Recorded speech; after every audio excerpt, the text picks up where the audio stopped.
Top quality और consistent performance के लिए सिर्फ सिल्वर पंप्स एंड मोटर्स, नाम याद रखना। કરીએ ખેલૈયાઓ માટે સારી ખબરની વાત કરીએ તો હાલ ગુજરાતમાં ભારે વરસાદની કોઈ જ શક્યતા નથી। તાપમાન વધશે એટલે ગરમીનો અનુભવ થશે। સૌરાષ્ટ્ર, કચ્છ અને અમદાવાદમાં વરસાદની શક્યતા નથી। જો કે દક્ષિણ ગુજરાતના કેટલાક ભાગોમાં વરસાદ વરસી શકે છે। રાજ્યના કેટલાક વિસ્તારોમાં વાદળછાયું વાતાવરણ સર્જાશે। હાલમાં ગુજરાતમાં કોઈ સિસ્ટમ એક્ટિવ નથી। 2-3 દિવસ બાદ તાપમાનનો જે પારો છે તે 2 થી 3 ડિગ્રી વધી પણ શકે છે, એટલે કે ખેલૈયાઓ માટે આ સારી ખબર છે। ગુજરાતમાં ભારે વરસાદની હાલ કોઈ જ શક્યતા નથી। તાપમાન વધશે એટલે ગરમીનો અનુભવ થશે। સૌરાષ્ટ્ર, કચ્છ અને અમદાવાદમાં વરસાદની શક્યતા નહિવત છે। જો કે દક્ષિણ ગુજરાતના કેટલાક ભાગોમાં વરસાદ વરસી શકે છે, હળવો વરસાદ વરસી શકે છે।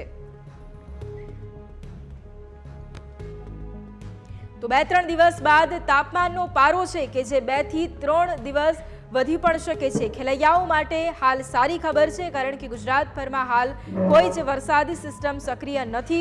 ગરમીનો અનુભવ થશે, તાપમાન વધશે, પરંતુ સૌરાષ્ટ્ર, કચ્છ અને અમદાવાદમાં વરસાદની શક્યતા નહિવત છે। દક્ષિણ ગુજરાતના કેટલાક વિસ્તારોમાં હળવો વરસાદ વરસી શકે છે। રાજ્યના કેટલાક વિસ્તારોમાં વાદળછાયું વાતાવરણ પણ રહેશે।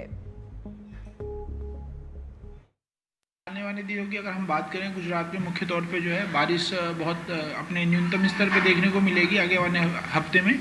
साथ ही अगर हम बात करें अगले 24 घंटों के लिए मुख्य तौर पे गुजरात के किसी भी हिस्से में जो है आने वाले दिनों में बारिश नहीं दी गई है।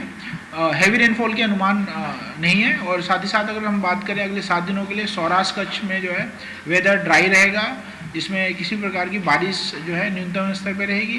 नॉर्थ गुजरात में भी सेम ही सिनारियो बना रहेगा अगले 7 दिनों तक।